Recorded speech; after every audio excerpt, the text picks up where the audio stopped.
Muraho neza, muri iyi video tugiye kubagezaho top 5 y'abakire ba mbere ku isi bakomeje guhiga abandi mu uyu mwaka wa 2025, cyangwa se urutonde rusha rw'abakire batanu ba mbere ku isi bakomeje kuza ku isonga mu bakomeje guhiga abandi mu uyu mwaka wa 2025.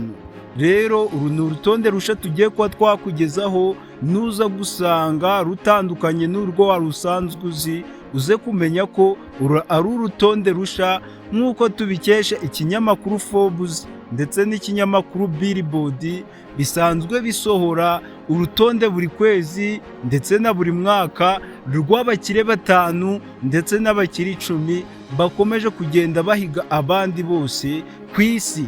Rero reka dutangire n'umwanya wa mbere. Wowe icyo usabwa nta kindi, reba munsi y'iyi video gato ku ruhande rw'iburyo, reba iryo buto ry'umukara ryanditseho subscribe, ukandeho, fungura inzogera ya mbere kugira ngo ujye ubona video buri munsi nk'izi ngizi ziba zikugezaho utuntu tw'ubwenge, ubundi ukande na like, ubundi uze kutubwira uwagutunguye aho hasi muri komenti. Ku mwanya wa mbere, umukire waje kuba ahagaragara uyoboye abandi bose ku isi ni umukire Elon Musk. N'ubusanzwe akaba akomeje kuza ku rutonde, akaba akomeje kuza ku mwanya wa mbere, aho uyu Elon Musk ari we nyiri kampani ya Tesla. Iyi Tesla akaba ari kampani ikora imodoka zikoresha amashanyarazi. Nanone uyu Elon Musk akaba ari we bosi wa kampani ya SpaceX. Iyi kampani yitwa SpaceX ni kampani ikora ibyogajuru kandi ikajyana n'abantu ku kwezi. Nanone uyu Elon Musk akaba ari we nyiri rubuga rwa X, cyangwa se yahoze yitwa Twitter, akaba yarayiguze, ikaba ibarirwa mu mutungo ye. Uri Elon Musk si ibyo gusa afite, ahubwo uyu Elon Musk afite na kampani yitwa AIX, akaba ari kampani mu by'ubwenge bw'ubukorano. Uyu Elon Musk akaba abarirwa umutungo ungana na miliyari 393.1 z'amadolari y'Amerika. Mu bigaragara uyu Elon Musk nk'uko twabibonye ku rutonde rwabanje, aho Elon Musk yabarirwaga umutungo ugera muri miliyari 400 z'amadolari y'Amerika, ariko ubu ngubu ku rutonde rusha akaba ari kubarirwa miliyari 393. Birumvikana ko miliyari 7 z'amadolari y'Amerika birumvikana ko zagabanyutse ku mutungo ye. Rero uyu Elon Musk akaba ari wari ukomeje kuza ku mwanya wa mbere. Ku mwanya wa kabiri turahasanga umukire bita Larry Ellison. Akaba ari umukire uri kubarirwa miliyari 275.9 z'amadolari y'Amerika.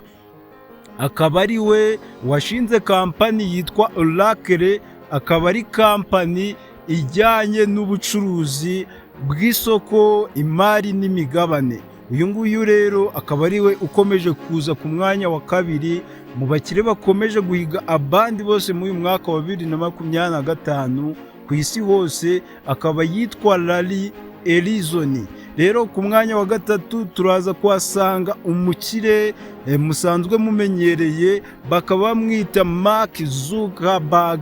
Uyu nguyu akaba barizwa miliyari 247.9 z'amadolari y'Amerika nk'uko tubikesha ikinyamakuru Forbes ndetse na Billboard. Uyu nguyu akaba ari we nyiri rubuga rwa Facebook, cyangwa se urwo mwita Meta. Uyu nguyu rero niwe ukomeje kugenda aza ku mwanya wa gatatu, uwo bita Mark Zuckerberg. N'ubusanzwe akaba ahora aza muri top 5 y'abakire baba bayoboye abandi ku isi hose.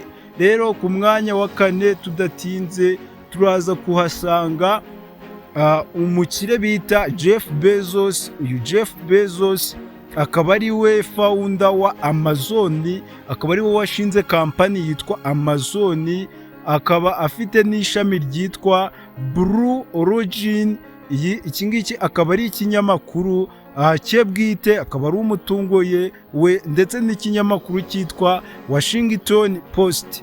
Iyi yose ni imitungo ye, akaba abarirwa muri miliyari 236.8 z'amadolari y'Amerika. Ku mwanya wa gatanu turaza kuhasanga umukire bita Bernard Arnault ndetse n'umuryango we. Dukurikije ibyo turi kubona ku rutonde dukesha ikinyamakuru Forbes ndetse n'ikinyamakuru Billboard, uyu nguyu Bernard Arnault akaba abarirwa miliyari 147 z'amadolari y'Amerika.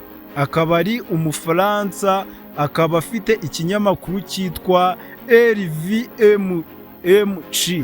Uyu nguyu rero akaba ari wa mukire wa gatanu mu bakire bakomeje kuyobora isi, akaba afite umutungo ubarirwa muri miliyari 147 z'amadolari y'Amerika. Dore ngurwo rero urutonde rusha ruri update 2025 rw'abakire bakomeje guhiga abandi ku isi. Niba wifuza ko twazagukorera urutonde rwa top 10 tukava kuri top 5 ndetse n'izindi top 5 zose wifuza ko twazagukoreraho, twazabigukorera. Abangaba nibo ba miliyoneri bakomeje kuyobora isi tubashije kuba twakugezaho tubikesha ikinyamakuru Forbes ndetse na Billboard, aho nawe wabasha kuba wabisura ukamenya abakire ba mbere bagezweho ku isi, ubundi buri kimwe cyose kigakomeza kugenda neza. Guys, reba ko wamaze gukora subscribe, reba ko wamaze gukanda like, wibuke kudusigira igitekerezo cyawe hasi muri comment uko ubibona. Murabizi ko uyu Elon Musk icyatumye ahomba izi miliyari 7 z'amadolari y'Amerika, kuko ubusanzwe afite miliyari 400 z'amadolari y'Amerika, nuko muri iyi minsi amaze iminsi avugwa mu binyamakuru atumvikana na perezida wa Leta Zunze Ubumwe za Amerika Donald Trump. Aribyo byatumye Elon Musk ashinga ishaka rye ryitwa American Party, kubera ko atari kumvikana n'ubutegetsi bw'uyu mugabo Donald Trump, perezida wa Leta Zunze Ubumwe za Amerika. Ibi ngibi byaba byaratumye ahomba miliyari 7 z'amadolari y'Amerika. Guys, rero ibuka gusharinga iyi video ku bandi kuri social media zigiye zitandukanye. Buri munsi tuzajya tuba turi kumwe tubagezaho video ziri mu tuntu tw'ubwenge. Bye bye, Avita la Vista, Imana ikomeze ibari.